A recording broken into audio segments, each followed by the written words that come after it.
สบายดีทุกคนเลยต่อคลิปที่แล้วเด้อ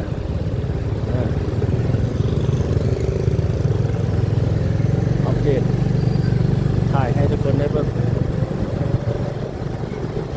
อันนี้เป็นถนนหนองบอสอันนี้บ้านโพไซเส้นทาง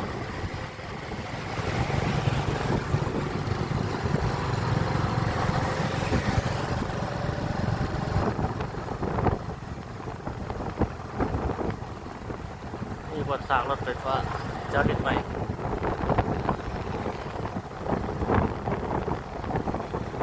ขายดินตอนนี้นี่พวกนั้นก็เจ้าขายเนี่ย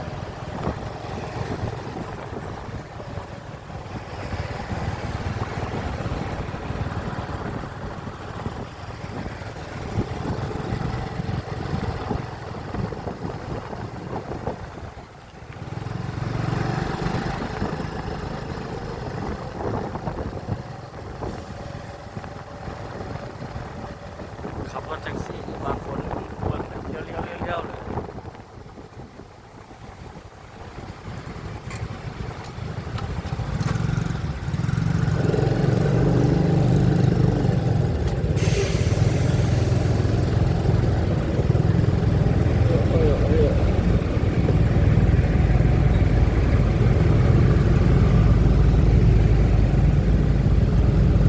รถจักรนี่จะไปแบบนี้เลย อันนี้เพื่อนก็จะใส่หลักคือเดียวนี่เป็นขุดหลักอยู่นี่เป็นหลักอันนี้หลักกั้นทางเลยนะโจ้เบิร์ดเลยนี่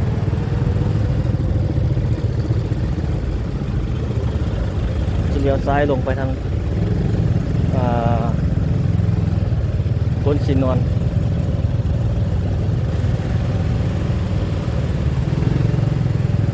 โอ้ทางนี้ก็หลายทีเดียว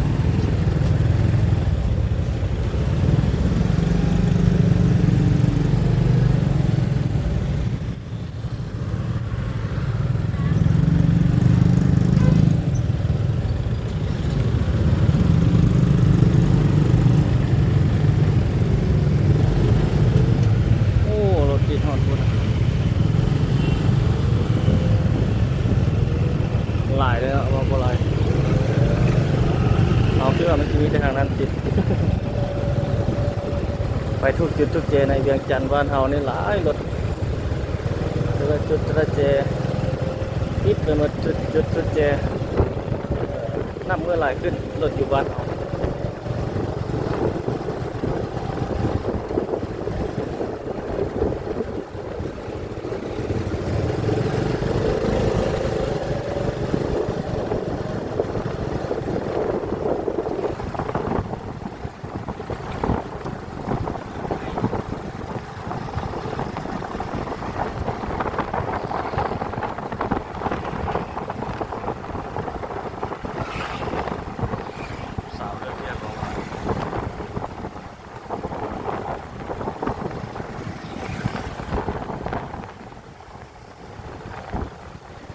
เขตนี้ก็โอ้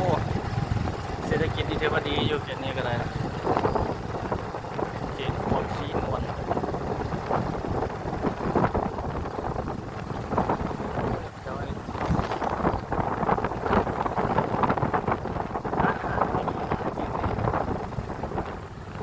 นวดรวมอย่างเจ้าอนามัยอันคลองระบายน้ำ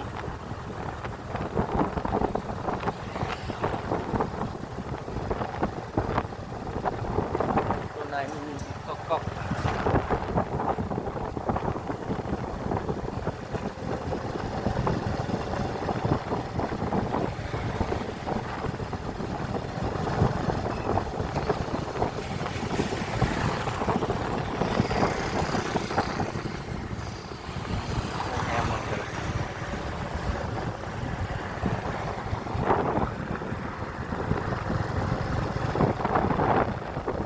คลิปนี้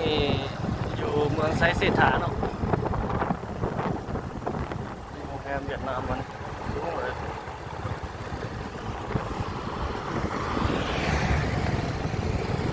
ที่เข้าห้องบนรถจะออกมาทางหน้า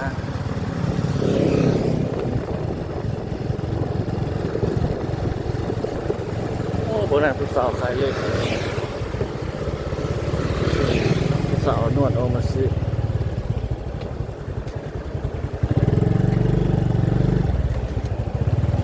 โอ้เขาเจ้ายังบ่แปลงแล้วอันทางห้อมนี่มีแต่เงินงามๆหลายเลยเงินห้อมนี่นะ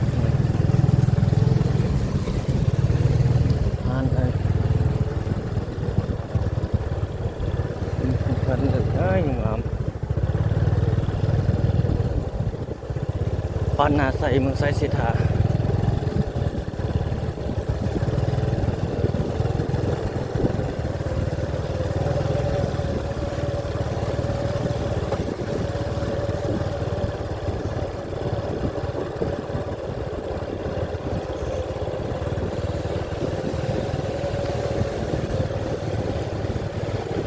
บรรยากาศในยามแรงๆ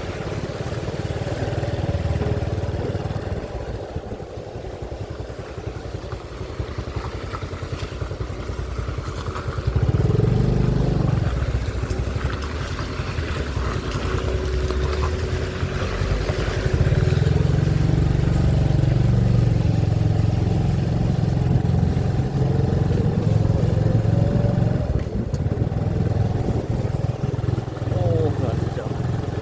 เฮ็ดใหม่ก็หลายเฮ็ดเลี้ยวงามแล้วก็หลายเนาะ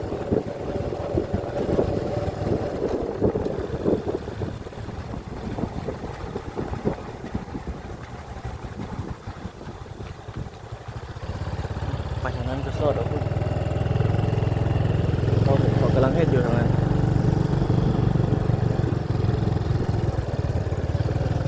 เราไปทางนี้สอดเอาพี่แถวนี้เขาก็มาเรื่อยๆอยู่แถวนี้ก็ได้ เออมาเรื่อยๆอยู่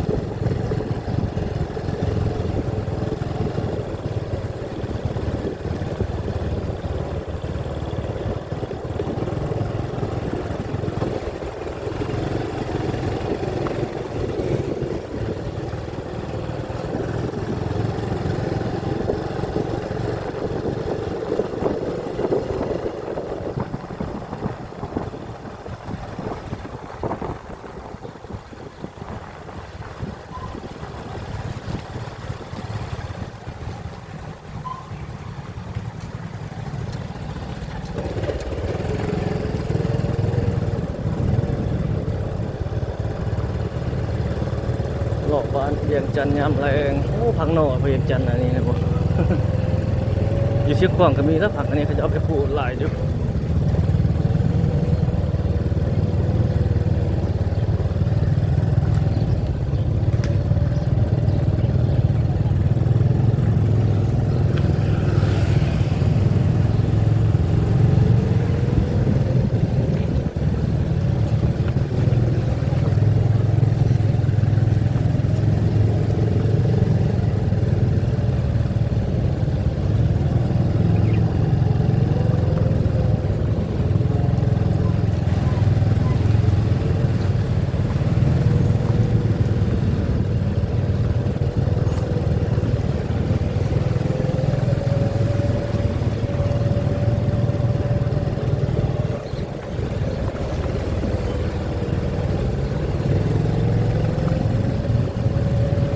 รู้ได้มีตึกที่เขาเจ้ากำลังเฮ็ดอยู่แต่ยังบ่แล้วใช่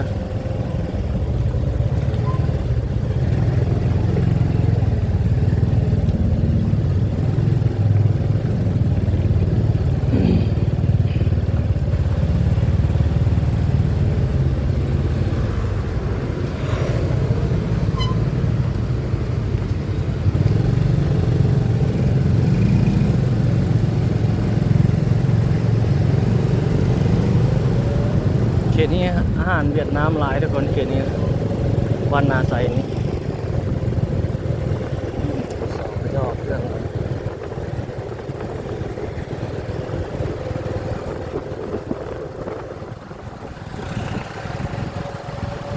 ผู้ใดอยากกินอาหารเวียดนามมากินวันนาใสนี่หลายเมนูอยู่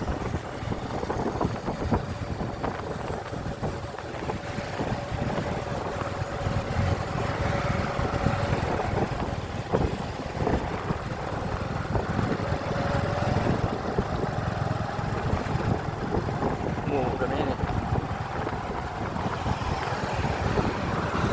กินสูตรเวียดนาม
เบิ่งครับเดินทะลวงพระเจ้ามาย่างมาเล่นให้ออกกำลังกายนี่เป็นงานสื่องานโชว์โรงเรียนนี่มีห้องไหนเข้าห้องนี่ห้องนี้ยังไม่เคยเข้ามาบ้านท่านหลวงไต้บ่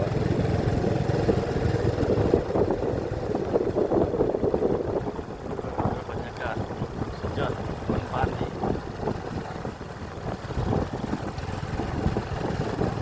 ขายได้ขนาดอยู่ในนี่เป็นเจ้าเคยไปติดป้ายขายเนาะเจ้าอยู่เลยขาย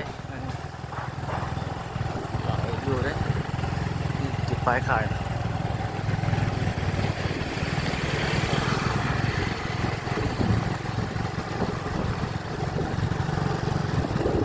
อ้อมออกไปทางนั้นรอบบ้านเทเด้อคลิปของเราทุกคนเลย ได้เห็นไปหลายจุดหลายบอน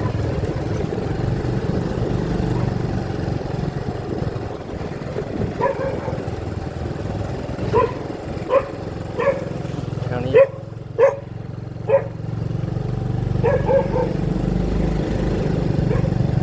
เป็นทางเนี่ยทางนี้ซะ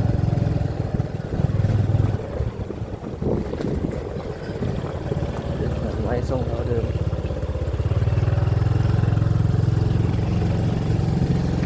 เห็นเงินไว้ส่งเราเดิมหลายห้องนี่กันนะ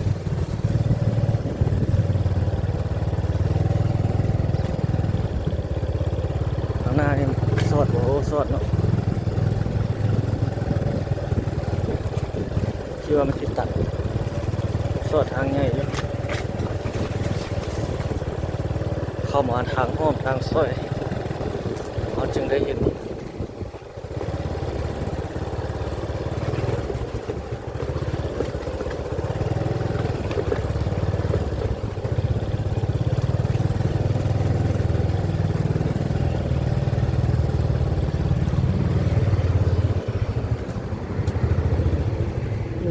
ทางดีเลย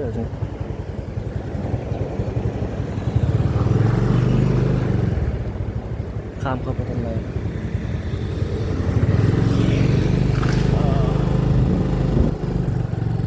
โอ้เหมือนห้อมนั่นตัดเนาะ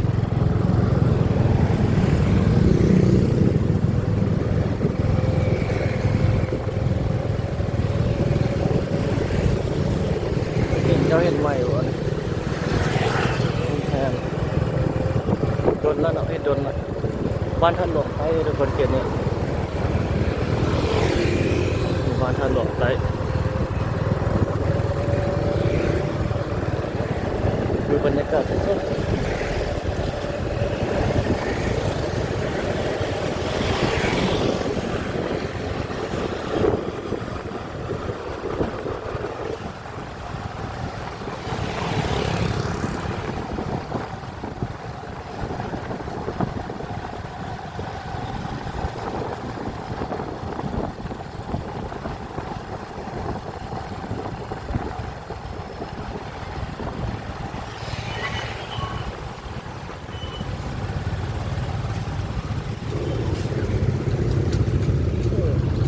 รถมาลายเนาะ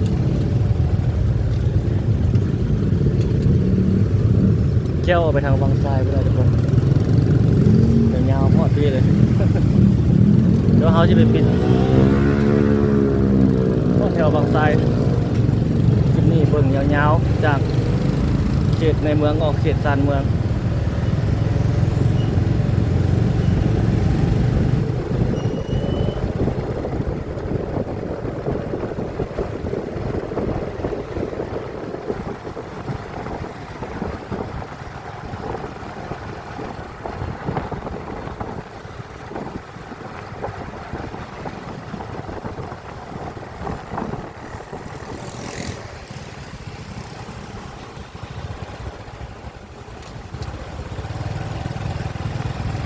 ทานค้าใหญ่ที่นี่ก็ได้ดีมาก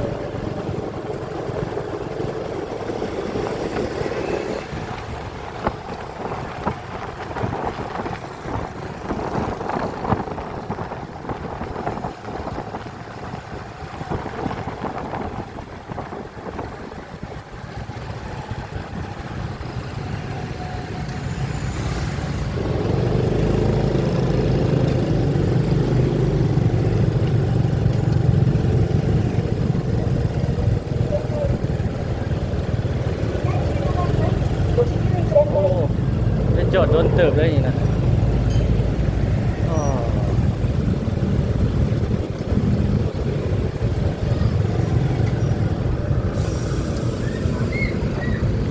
จุ๊บไปนี่เป็นถนนกำแพงเมืองอันนี้สอดกับพวกนั้นหนองบอนพวกนั้นนะเอาไปซื้ออันนี้สอดกับพวกเคียงเนาะเอาไปซื้อทำไงเอา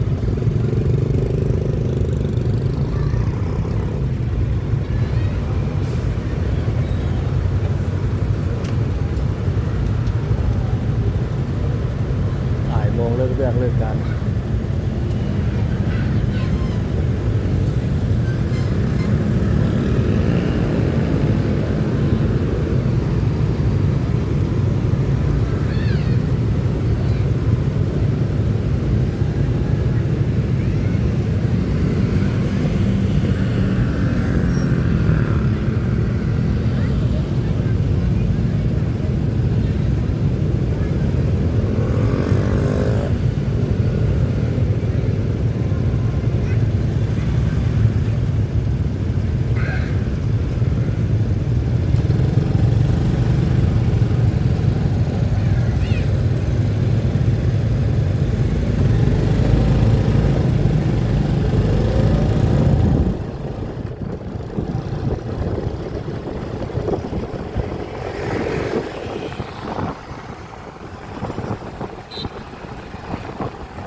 โมงเลิกเรียกรถทางรถจักรรถ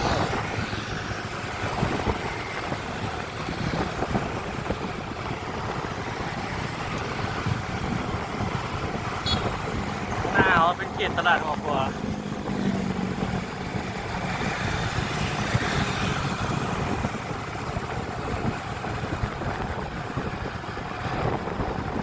โอ้กันหัวเสียวโทรศัพท์ถ่ายนี่เอานะไม่มาแล้วเขาคิดว่าเสียวกล้องอันนั้นถ่ายเปลี่ยนมั้ง อย่าเลยเอาตัวนี้เลยมันยังแกงดีแบบนั้นโอ้รถไหลเนาะจากเจ้าเลิกเรียกเลิกงานมาบึงท่าหลวงข้างหน้ามีขัวครับโอ้ยอย่างรถเหยียบที่โอ้เจ้าขายพักเนี่ยขับตกขับโค้งนี่บึงท่าหลวงทางนั้นเอาแนมไปเห็นอยู่คนก็ให้ตัวนี้ก็แม่นจุดกัน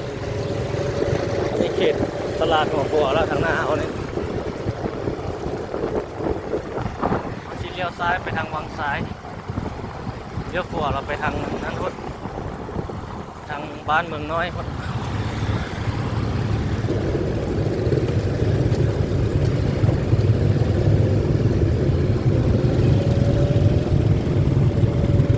เรียกแจ๊ส2026โอ้แถวนี้รถติดในตลาดเลย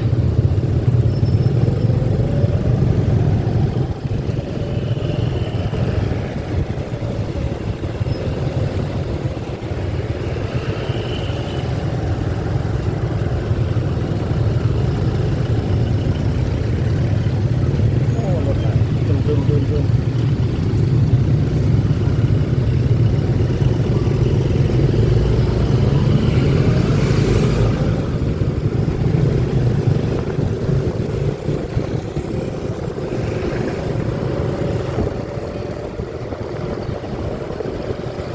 ขายข้าวขายน้ำ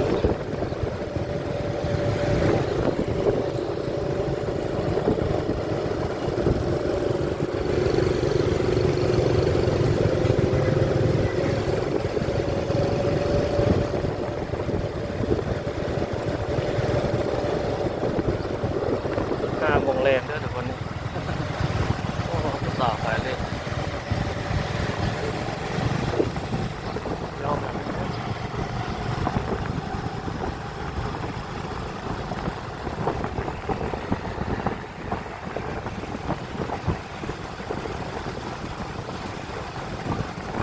เขตบ้านหัวขวาทุกคนเห็นนี่ หัวแล้วก็จันทร์สว่างจันทร์สว่างแล้วก็บางไทร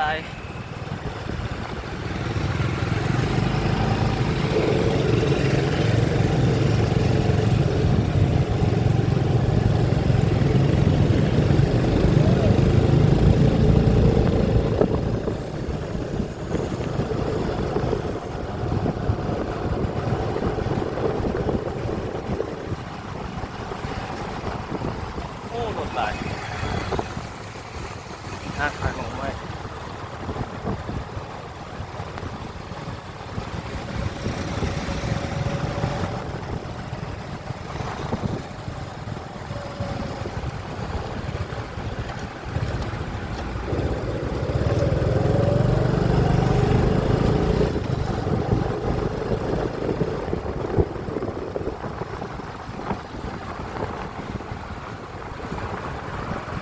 เพื่อนมีทางห้อมเข้าไปในทุ่งนาเล่นทางใหญ่นะ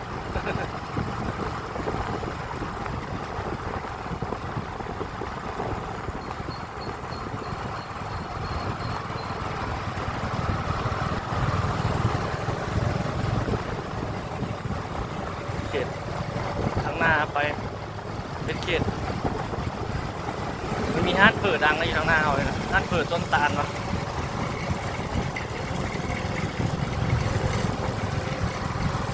ที่ห้องเกี่ยวไว้เก่า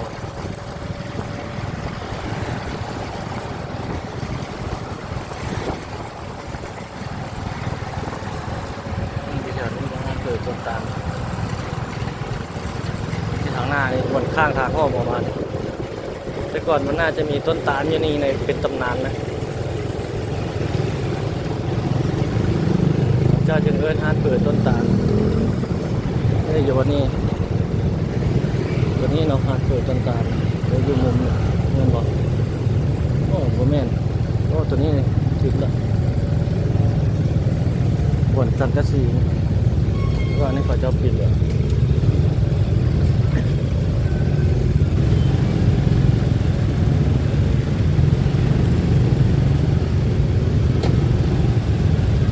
ไปแล้วไม่ได้หรอก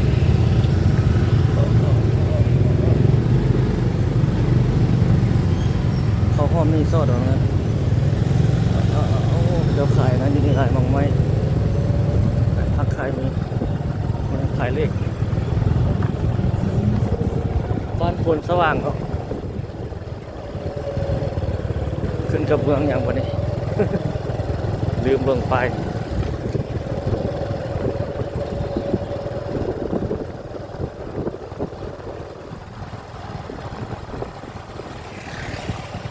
วัดนนสว่างนนสว่างวัดนนสว่าง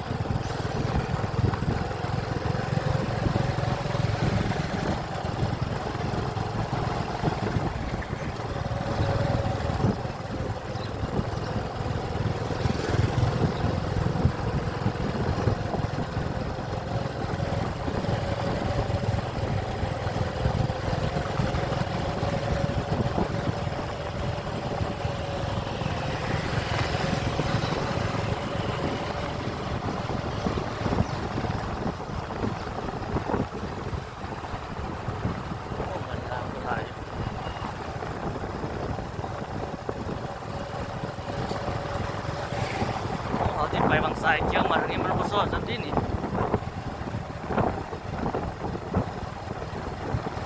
ไปเข้ามาเรื่องเกี่ยวทางหน้าเลยนะ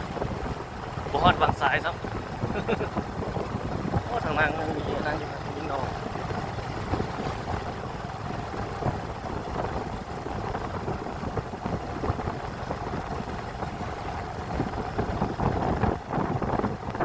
เดี๋ยวนี้ก็มีเงินไม้ส่งเราเดิมอยู่แต่ว่าบ่ไร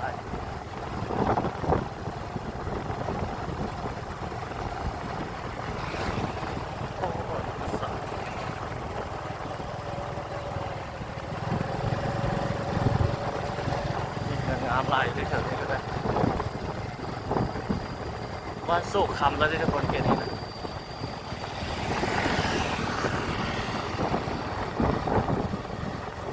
เดี๋ยวนี้ต่ำไม่มีน้ำอยู่แบบนี้บ้านโศกคำแล้วที่ทุกคนเห็นนี่โอ้ทางหน้าสอดใส่ทางใหญ่เลยเป็นบอกโอ้ ก็ทางจะเป็นทางแยกได้บ่เลี้ยวซ้ายเลี้ยวขวา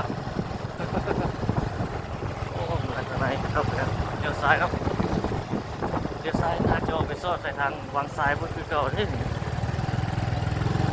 คิดว่าไปทางนั้นดีกว่าทางเมื่อกี้ดีกว่าบ่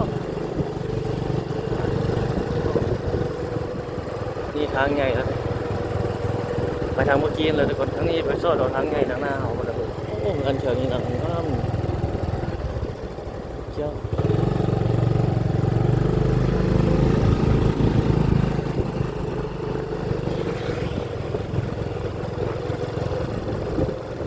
เบิ่งมันถือว่าเป็นธรรมชาติที่แบบเดียวเหมือนกันนะบ้านสู้คำมันใส่เส้นถา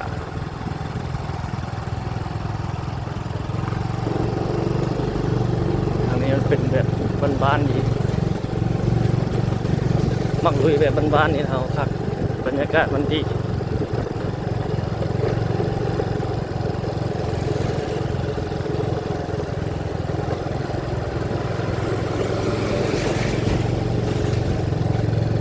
รถกันนั้นไปไวขนาดนี้นี่เลี้ยวเสียเลี้ยวซ้ายเลี้ยวขวาดิไปทางนี้ก็ได้นี่ห้ามหายช่วงว่าอยู่นี่โอ้ทางไหนจะเป็นเงินโอ้ทางไหนก็จะเป็นเงินห้ามอยู่ไหนโอ้ทางนี้ยังไม่เคยลงมาโอ้อันนี้เป็นทางดีออกไปพุ่นเลยโอ้ทางนี้ดีจริงกว้างเนาะนี่เป็นตันก่อนที่ทางนี้เป็นทางเป็นต้มทางดีเอาพุ่นเลยเจ้าเลี้ยงหัวเลี้ยงควายอยู่